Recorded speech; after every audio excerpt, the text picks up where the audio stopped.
Hello, bonjour.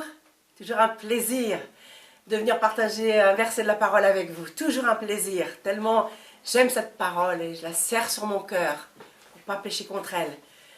Et ce matin, je pensais vraiment à ces persécutions qu'on peut avoir à travers le monde, en tant que chrétien, en tant que personnes qui vivons selon la parole de Dieu. Et je voudrais tellement vous encourager à toujours résister à la tentation, résister à vouloir baisser les bras, résister à vouloir se mêler au monde. On est dans le monde, mais on n'est pas du monde.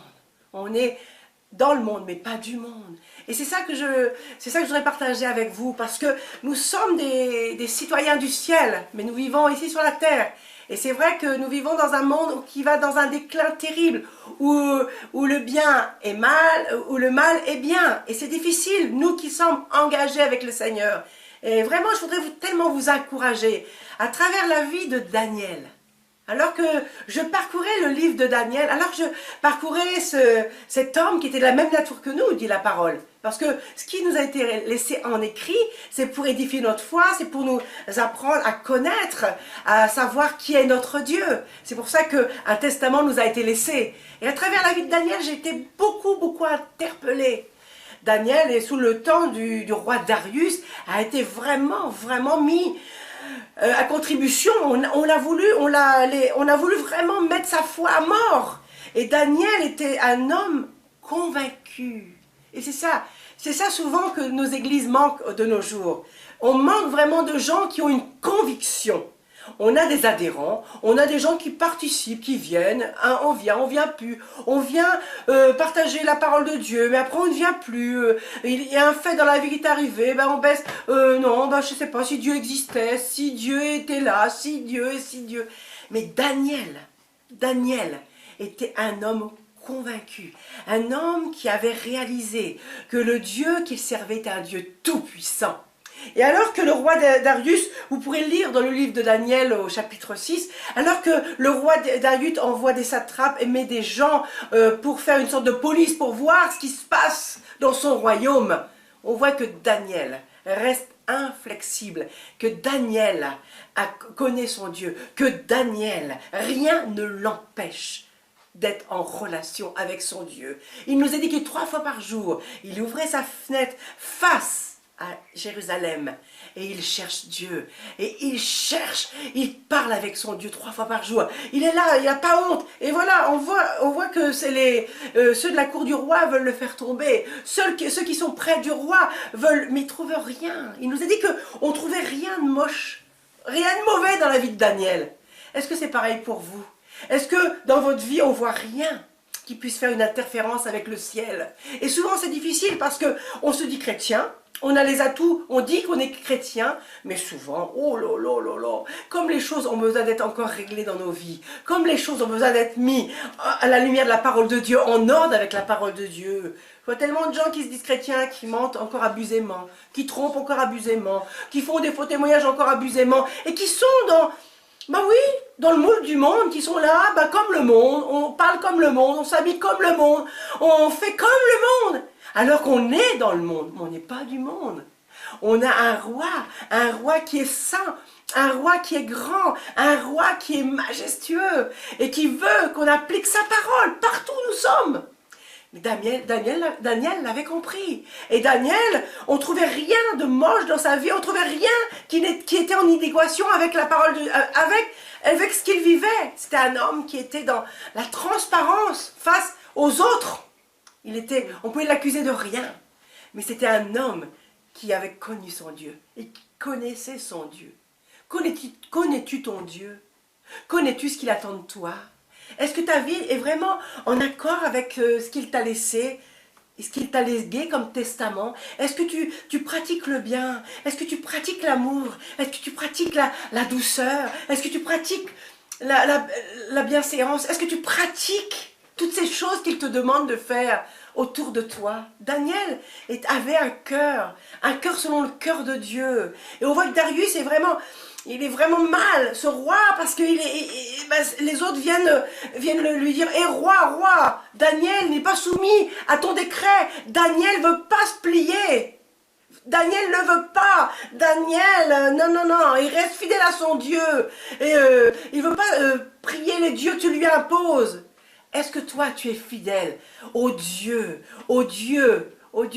avec lequel tu t'es engagé par les eaux du baptême autrefois? Est-ce que tu es fidèle à ce Dieu? Est-ce que vraiment tu suis ce Dieu? Est-ce que tu ne plies pas les genoux devant des dieux du monde, ces dieux, les dieux de la pornographie, les dieux du monde, tous ceux qui t'emmènent loin de ce Dieu qui t'a appelé un jour et qui t'aime et qui veut avec toi une communion, un amour total. Oh, ce Dieu merveilleux, Daniel l'avait compris. Donc, les satrapes, tous ceux-là qui étaient là pour faire la police, pour trouver la faille dans Daniel, oui, ils ont trouvé un moment où il fallait vraiment agir. Donc, le roi, même triste comme il était, mais le roi était obligé de faire subir son décret. Il a dit, Daniel, je suis obligé. Daniel, je suis obligé. Et voilà ce qu'il dit dans la parole. Est-ce que le Dieu va pouvoir faire quelque chose pour toi? Est-ce que ton Dieu, que tu sers avec persévérance, pourra te délivrer des lions? Parce que là, je vais t'enfermer. Je vais t'enfermer, je vais te jeter au lion, je vais te jeter. Et peut-être que les gens qui ont mis un veto, quelque chose de mort sur ta vie, peut-être qu'ils veulent te faire arrêter de servir ton Dieu. Ils veulent t'arrêter parce que tu les énerves avec ta prière, tu les énerves avec ta communion, tu les énerves parce que tu as mis ton amour dans ce Dieu, le Dieu de Daniel, ce Dieu qui est omnipotent, omniscient.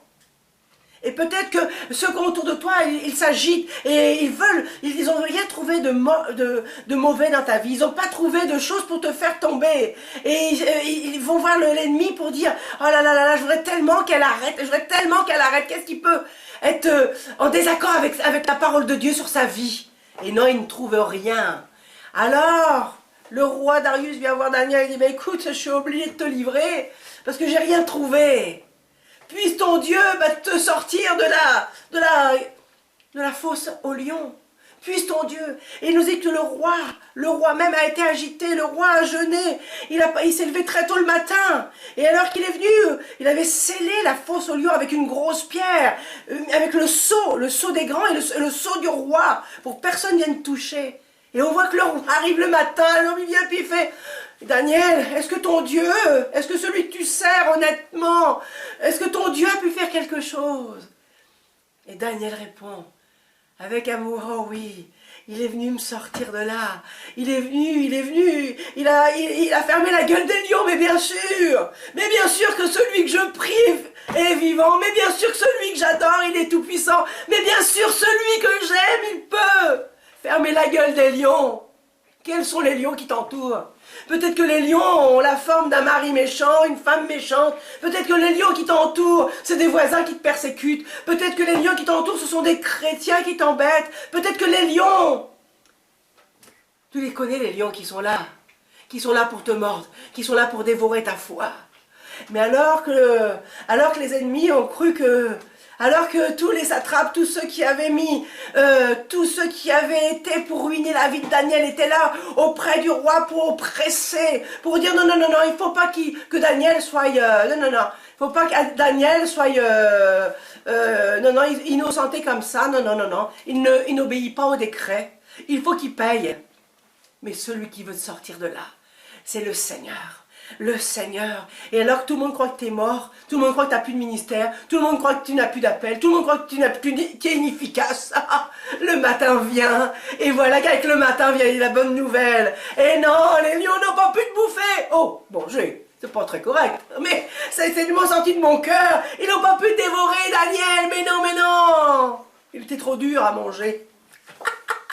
Le poids de Dieu en lui, ça le rendait immangeable, indigérable par les ennemis. Mais il était là. Et on voit plus tard, oh comme c'est beau plus loin, vous le lirez dans le livre de Daniel, que le roi a fait inscrire que tout le monde devait honorer ce Dieu de Daniel. Voyez-vous, quand vous pliez pas devant l'ennemi, quand vous restez intègre à la parole de Dieu, quand on trouve aucune chose négative, néfaste contre la parole de Dieu dans votre vie, alors le ciel se met en marche et les lions ferment leur gueule parce que vous êtes indigérable pour l'ennemi. Et Dieu vient montrer sa magnificence. Et le décret est porté que ceux qui vous ont persécutés deviennent ceux qui voient sur vous la main de Dieu. Une petite histoire personnelle. Une petite jeune fille me persécutait beaucoup. Une petite jeune fille mettait des choses contre ma vie. M'avait mis au lion. Bah oui, oui, disons plein de mensonges sur ma vie. Mais voilà, elle était utilisée par l'ennemi parce qu'on voulait faire taire la vie de Dieu en moi. Et cette petite jeune fille s'est convertie au Seigneur par une révélation toute puissante de Dieu.